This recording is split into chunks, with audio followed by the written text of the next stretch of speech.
అంటేనే చాలా సంతోషంగా ఉంటుంది నాకైతే. ఎందుకంటే ఇక్కడ అందరూ కూడా పాత మిత్రులే.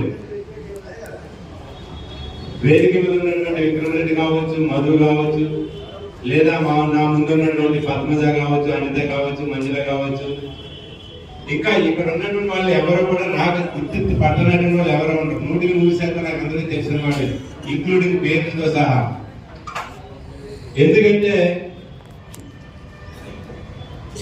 ప్రైవేటీకరణ అప్పుడు విద్యుత్ సంస్థలు కాపాడుకోవాలి అనే పద్ధతిలో సిఐటియు కంకణం కట్టుకుంది. దానికి అనుగుణంగానే మనం సికింద్రాబాద్ డివిజన్ అనేటోడు, సిటీ 5 డివిజన్ అనేటోడు, ఆ రకంగా మనం ఉద్యమాన్ని ఎక్కడి నుంచి ప్రారంభించాము. అప్పుడు ఈ అందరూ కూడా కాంట్రాక్ట్ కార్మికులుగా ఉండేవారు. జీతం ఎంతో రాజేంద్ర ప్రసాద్ చెప్పాడు, ఎంత 600. పద్మజ మీకు కూడా 600 500 ఇచ్చేవారు మహిళలకి. మీరు 2000 టైంలో వచ్చారు. 600 నుంచి మన ప్రయాణం మొదలు పెడితే ఈ రోజున 40,000 42,000 వరకు వచ్చాం. అంటరాని వాళ్ళుగా చూసేటోళ్ళు, ఇక్కడ కూర్చోడానికి కూడా అర్హత ఉండేది కాదు. ఆ స్థాయి నుంచి ఈ రోజున సీఎం ముందు కూర్చొని మాట్లాడే దశకి మనం వచ్చాము. సీఎండి ముందుకు వచ్చి కూర్చొని మాట్లాడే దశకి తీసుకొచ్చింది ఎవరంటే ఒకే ఒక బ్రాండ్ సిఐటియు. ఈ బ్రాండ్కి మించినటువంటి బ్రాండ్ ఈ ఎలక్ట్రిసిటీ డిపార్ట్మెంట్ లో ఎవడో లేడు, ఏ యూనియన్ కూడా లేదని చెప్పి బాగా బుద్ధిమని చెప్పగలుగుతాను నేను. మనం పాదయాత్ర చేసాం, మీ అందరికీ తెలుసు. ఈఎస్ఐపిఎఫ్ ఎట్లా వచ్చింది? 300 కిలోమీటర్లు నేను, సుధా భాస్కర్ గారు, శ్రీనివాస్ రెడ్డి అని చెప్పి యాక్సిడెంట్ లో చనిపోయాడు. మనందరం కలిసి గ్రేటర్ హైదరాబాద్ లో 10 రోజుల పాటు 300 కిలోమీటర్లు పాదయాత్ర చేసి సింగరేణి భవన్లో ఉండేది మన సీఎం ఆఫీస్ ముట్టడిస్తే ఈఎస్ఐపిఎఫ్ వచ్చింది 2005లో. ఇక్కడ ఉన్నటువంటి పెద్ద సంఘాలని చెప్పుకున్నారు కదా, గోవర్ధన్ గారు చెప్పారు. పెద్ద సంఘాలంటే నేను ఒప్పుగాను. పెద్ద సంఘాలని చెప్పి మూర్చ బిల్ల కట్టుకున్న సంఘాలే తప్ప ఈ నేటికి ఎప్పటికీ పెద్ద సంఘాలు కాదు. అది ఒక మూర్చ బిల్ల లాంటిదే తప్ప మరొకటి ఏమీ కాదు. వాళ్ళు అన్నారు, వీళ్ళకి ఈఎస్ఐపిఎఫ్ పిచ్చడు ఈశ్వరరావు అని అడిగారు నన్ను ఒకటి పిల్లలు. అడ్డ మీద కూలీలు ఏ రోజు పనికి వస్తే ఆ రోజు చెప్తాడు, ఏ చెప్తాడు, లైన్ ఇన్స్పెక్టర్ చెప్తాడు, ఫోర్మెన్ చెప్తాడు, చెప్తే వెళ్ళి చేయాలి తప్ప వీళ్ళకి ఈఎస్ఐపిఎఫ్ ఏంటని అన్నాడు. అన్న 6 నెలలు పాదయాత్ర చేసి విజయం సాధించాము. తర్వాత పోయి ఒకటి పిల్లలు చెప్పాము, వీళ్ళకి ఇదిగో ఈఎస్ఐపిఎఫ్ సాధించాము అని చెప్పాము. ఈ విజయం ఎవరిది? మళ్ళా మన బ్రాండ్ సిఐటియుదే. ఆ తర్వాత 2007లో రాజశేఖర్ రెడ్డి ముఖ్యమంత్రి.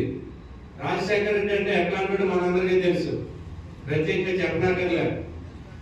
7,114 పోస్టులు జూనియర్ లైన్మెన్ పోస్టులు ప్రకటిస్తే నోటిఫికేషన్ రద్దు చేయాలి, ఎగ్జిస్టింగ్ కాంట్రాక్ట్ కార్మికులతో జూనియర్ లైన్మెన్ పోస్టులు ఇవ్వాలి 7,114 అని చెప్పి పోరాటం చేసినటువంటి ఏకైక సంఘం మన ఏంటంటే ఎలక్ట్రిసిటీ ఎంప్లాయీస్ యూనియన్.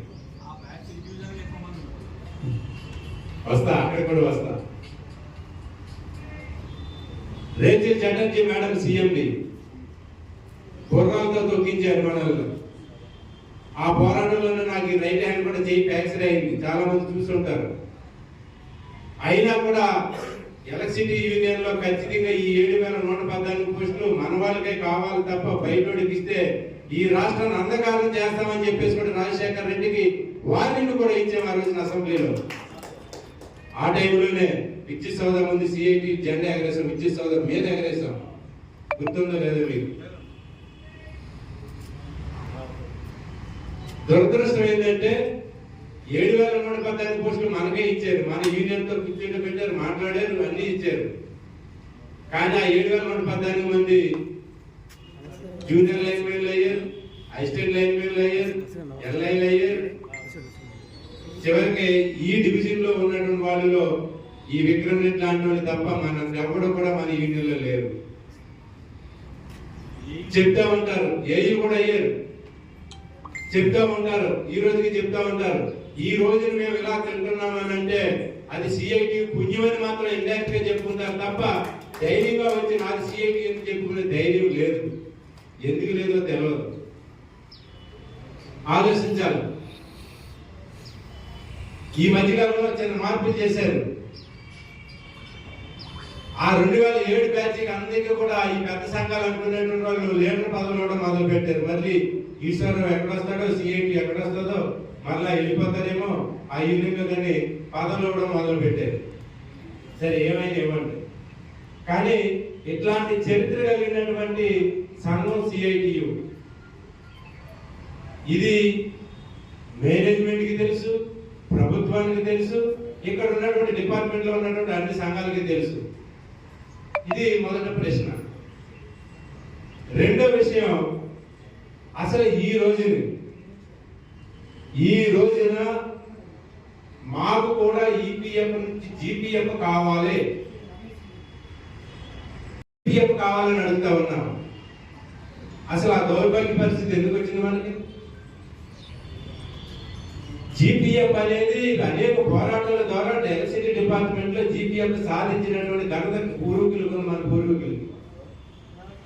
అటువంటి జీపీఎఫ్ 1999 ఫిబ్రవరి నెలలో వరల్డ్ బ్యాంక్ కండిషన్స్ కట్టుబడి చంద్రబాబు నాయుడు అప్పు తీసుకురావడానికి వెళ్తే వాడు పెట్టినటువంటి కండిషన్స్ కే మా ఏపీఎస్సీబీని ముక్కలు చేస్తాము, ట్రాన్స్ఫర్ చేస్తాము, జెన్కో చేస్తాము, తర్వాత డిస్కౌంట్లు చేస్తాము, ఆ తర్వాత ప్రైవేట్ అమ్మేస్తాము అని చెప్పితే పెద్ద ఎత్తున ఉమ్మడి ఆంధ్రప్రదేశ్ లో పెద్ద ఎత్తున పోరాటాలకు వెళ్ళాం.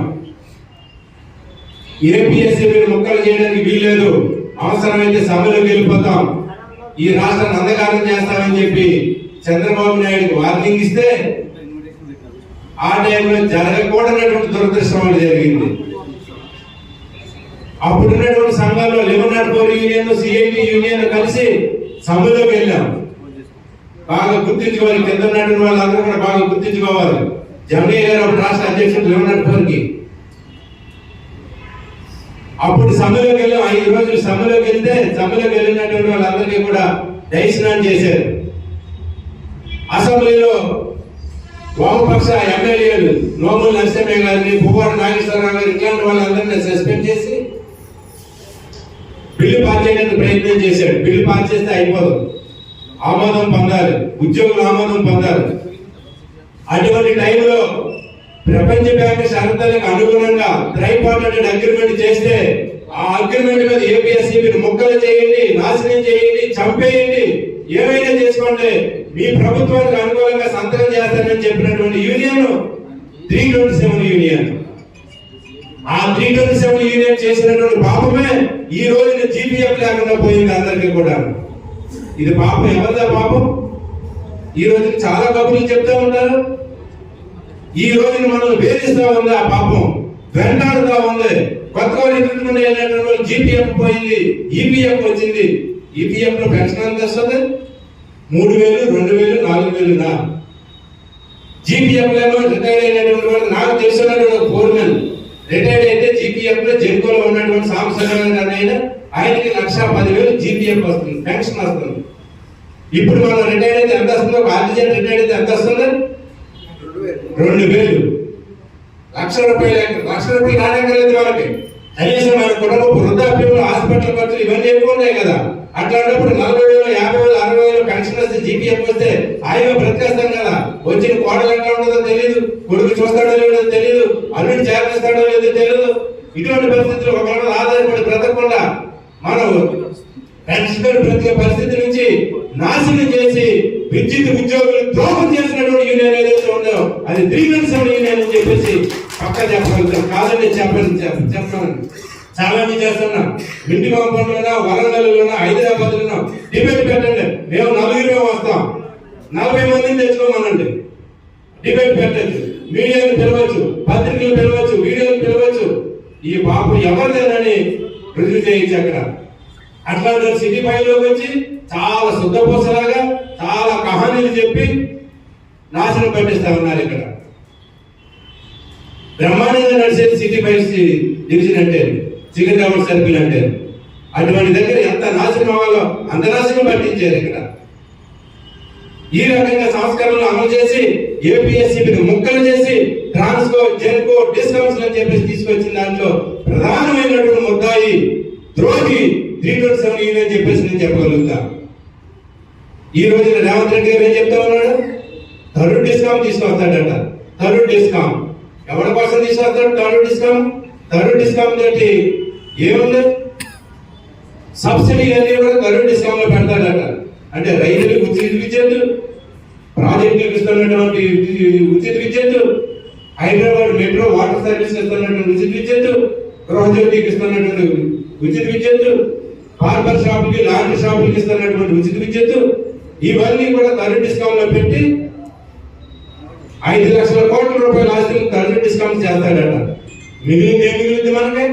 ఖాళీ డబ్బా మిగులుద్ది మనకి. ఎన్పీడీసీఎల్ ఏం మిగులుతుంది? ఎస్పీడీసీఎల్ ఏం మిగులుద్ది? ఖాళీ డబ్బా మిగులుద్ది. మిగిలిన తర్వాత ఏమైతుంది? డబ్బా నష్టాల్లో ఉందని ఇప్పటికే చెప్తా ఉన్నారు. నష్టాల్లో ఉన్నటువంటి విద్యుత్ సంస్థను కాపాడలేము అని ప్రైవేటీకరణ చేస్తా ఉంటాడు. ఇప్పటికి భయపడుతూ ఉన్నది ప్రభుత్వం. ప్రైవేటీకరణ చేస్తే విద్యుత్ ఉద్యోగులతో పాటు రైతులు, చిన్న చిన్న వినియోగదారులు అందరూ కూడా రోడ్ల మీద పడతారు, పెద్ద పోరాటం చేస్తారు. కార్మిక ధరలు పెంచారంటే చంద్రబాబు నాయుడు బషీర్బాగ్ లో 2000 సంవత్సరంలో యూనిట్ ధర పెరుగుతానంటేనే కూడా వామపక్షాల ఆధ్వర్యంలో పెద్ద ఎత్తున పోరాటాలు చేసినాయి. బషీర్బాగ్ లో కాల్పులు జరిపినాయి, 3 చనిపోయారు. అటువంటి ప్రమాదం మళ్ళీ వస్తుందేమని చెప్పి గ్రహించి రేవంత్ రెడ్డి సర్కార్ 3వ డిస్కామ్ ఉచితాలకు ప్రత్యేకంగా డిస్కామ్ తయారు చేసి మిగిలిన 2 డిస్కామ్లను కూడా ఆదాయానికి, అంబానికి ఇవ్వడానికి సిద్ధపడతా ఉంది. దీని మీద ఛాలెంజ్ చేసే యూనియన్ ఈ డిపార్ట్మెంట్ ఏదైనా ఉంటే ముందుకు రావాలని చెప్పేసి కూడా మేము డిమాండ్ చేస్తా ఉన్నాం. మేము Telangana state United electricity employees union అని చెప్తున్న రాష్ట్ర అధ్యక్షుడిగా చెప్తా ఉన్నాం. రేవంత్ రెడ్డి కాదు, సాక్షాత్తు రాహుల్ గాంధీ, సోనియా గాంధీ, మోడీ వచ్చినా కూడా ఇక్కడ 3వ డిస్కామ్ కానివ్వం, సంస్థను కాపాడుకుంటామని చెప్పేసి ఎట్లా కాపాడతాం? రైతులు సమీకరిస్తాం, వ్యవసాయ కార్మికులను సమీకరిస్తాం, కన్జ్యూమర్స్ సమీకరిస్తాం, వినియోగదారులందరినీ సమీకరించి ఈ డిస్కామ్ ఏదైతే ఉన్నాయో అది అలాగే ఉండాలి తప్ప ప్రైవేటీకరణ చేస్తాను, 3వ డిస్కామ్ చేస్తానంటే కనుక చంద్రబాబు నాయుడు ప్రభుత్వానికి పట్టిందైతే రేవంత్ రెడ్డి కాంగ్రెస్ సర్కార్ కూడా పడుతుంది.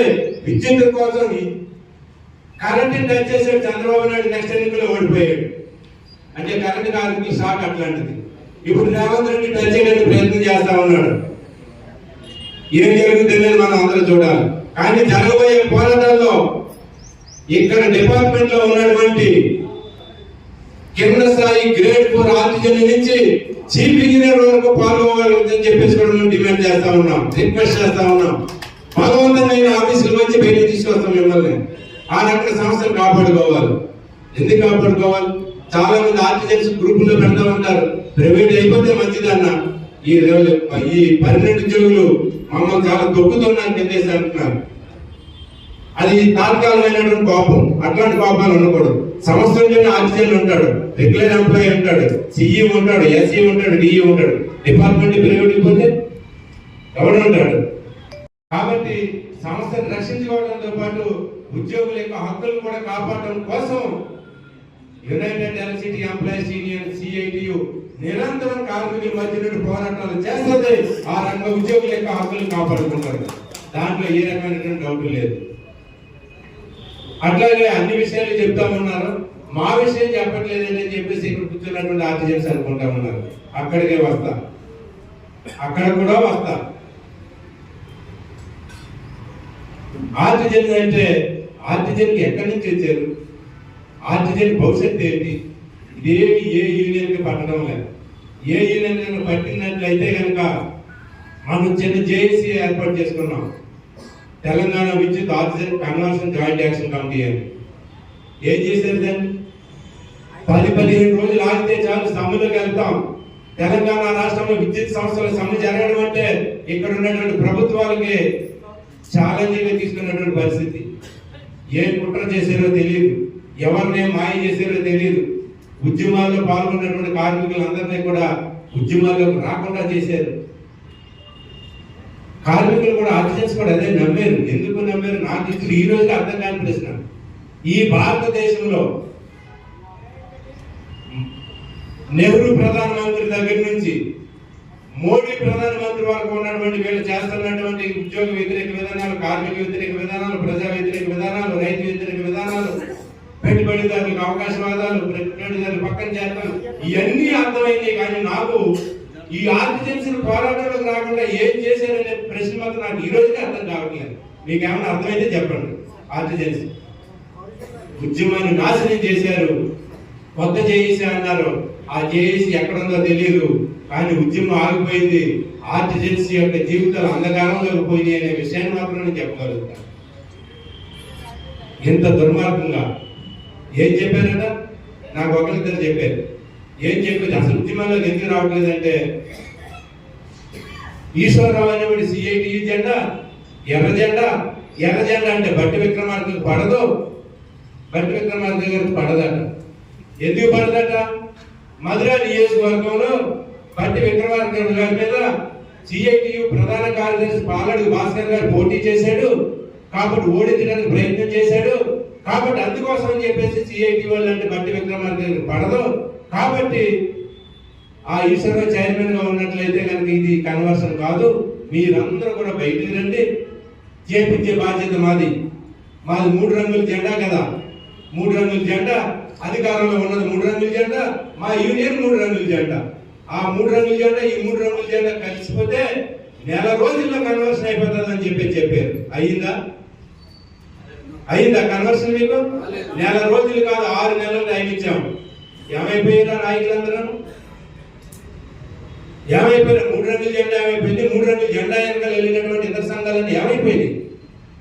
ఆర్టిజన్స్ని ఎందుకు అన్యాయం చేశారని చెప్పేసి ప్రశ్నిస్తా ఉన్నాం.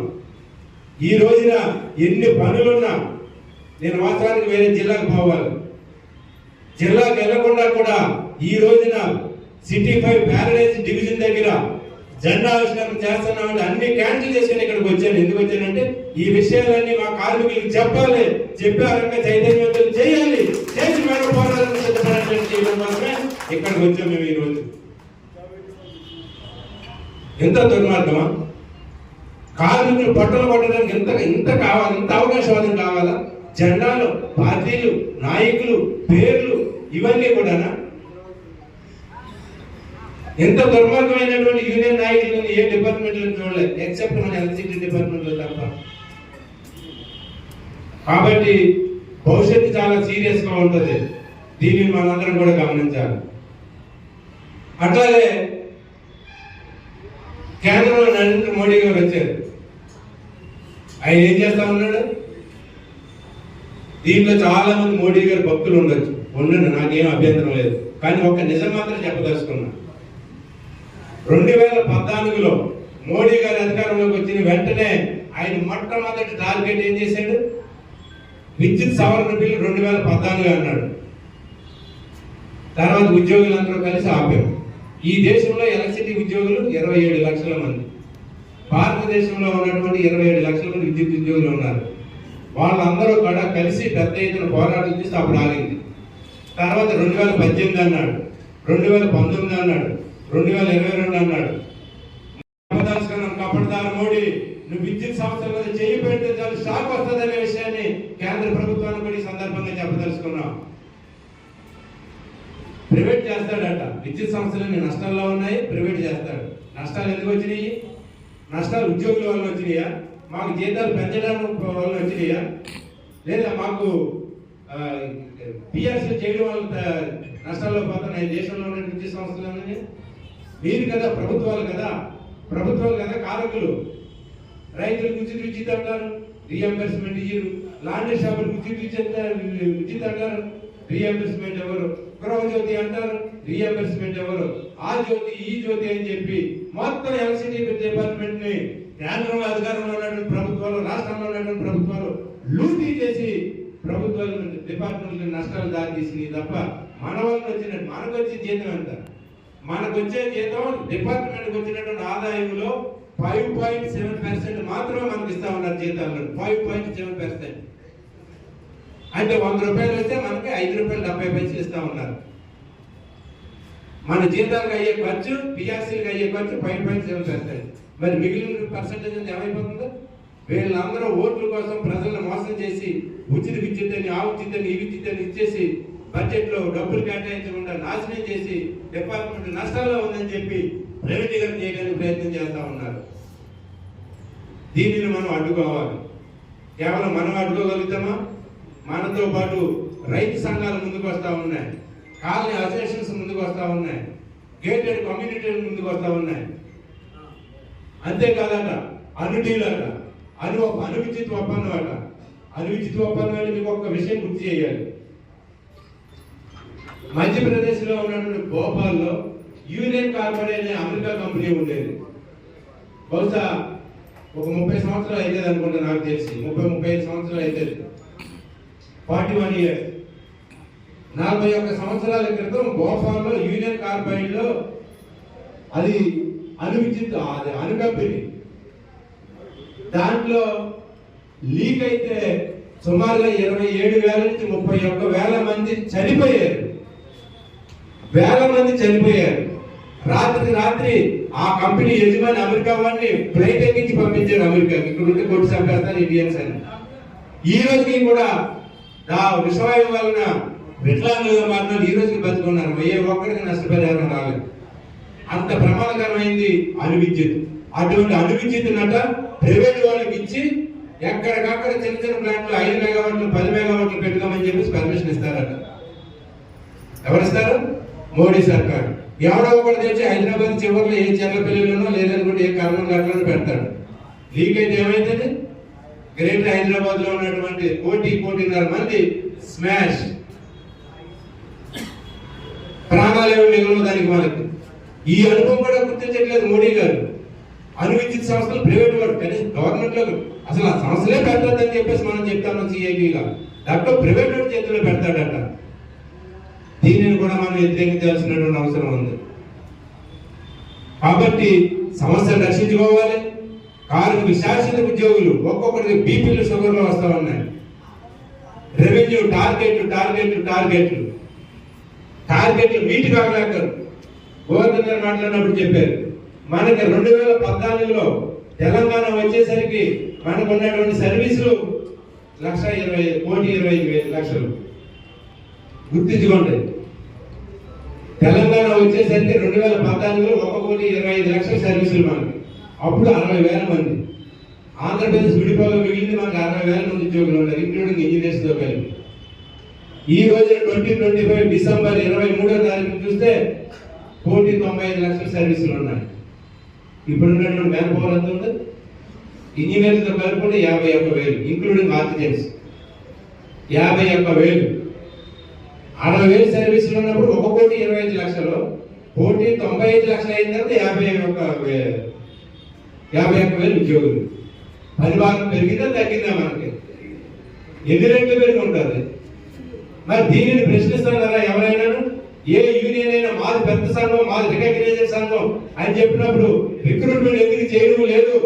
సర్వీసులు పెరుగుతూ ఉన్నాయి కదా, మరి దీన్ని అడ్డుకోవాలి కదా అని చెప్పేసి ఏ సంఘాలైనా ప్రశ్నిస్తా ఉన్నాయా? నేను చెప్తా ఉన్నా, రిక్రూట్మెంట్ జరగాలి డిపార్ట్మెంట్ లో.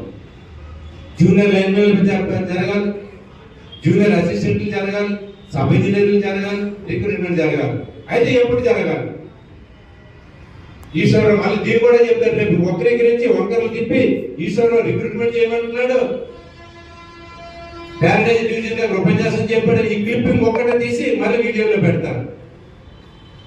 ఎప్పుడు జరగాలంటే ఇప్పుడున్నటువంటి ఆర్టిజన్స్ ఎవరైతే 20,000 మంది ఆర్టిజన్స్ ఉన్నారో వీళ్ళందరినీ కన్వర్షన్ చేసిన తర్వాత మాత్రమే రిక్రూట్మెంట్ జరగాలి. ఈ లోపల జరిగితే జరగనివ్వమని చెప్పేసి కూడా చెప్పదలుచుకున్నాం. దీన్ని కూడా హైలైట్ చేసి చూపించండి. మీరు ముందు మాట్లాడిన మాటలే కాదు, కటింగ్లు బాగా వచ్చే వీళ్ళకి వీడియోలు ఎట్లా కటింగ్ చేసి చెప్పాలి, బ్రెయిన్ యొక్క కార్మికులకు బ్రెయిన్ ఎట్లా మార్చాలో ఇది మాత్రం బాగా తెలుసు. కార్మికుల కష్టాల కోసం పట్టించేవారు, కార్మికుల యొక్క నష్టాల కోసం పట్టించేవారు. ఈ రకంగా మన తెలంగాణ ఎలక్ట్రిసిటీ డిపార్ట్మెంట్ లో అనేక దుర్మార్గాలు జరుగుతూ ఉన్నాయి, అనేక ఇబ్బందులు జరుగుతూ ఉన్నాయి. అయినా కూడా పట్టించుకోవట్లేదు. మా ట్రాన్స్ఫర్లు, మా ప్రమోషన్స్ ఉంటే చాలు అనుకుంటున్నారు. ఇప్పుడు నేను అడుగుతున్నా, ఇంజనీర్లకి ఇన్ఛార్జ్ ప్రమోషన్స్ ఇచ్చారా లేదా? ఇచ్చారు. ఓఎన్ఎం స్టాఫ్ ఇవ్వబోతా ఉన్నారు. ఆర్డర్స్ వచ్చినాయా లేదా?